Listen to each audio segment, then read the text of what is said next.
one of the key things that I found with a lot of artists is, especially as they're starting their journey, there's this idea that they are going to do a few lessons or learn a little bit about, you know, how to book gigs or things like that. And then all of a sudden there is going to be these amazing opportunities that present themselves that are financially awesome, going to pay hundreds of dollars.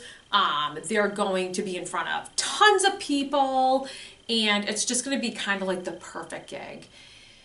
Now, the hard truth is, and this all depends on where you are in your journey, but again, I'm kind of speaking to like when you start, you're typically going to start by having these less than stellar gigs, right? Maybe not a ton of people, maybe not a lot of pay. I would always push for some kind of compensation, but I do find that a lot of artists, when they're starting, and for myself, I would do kind of charity work.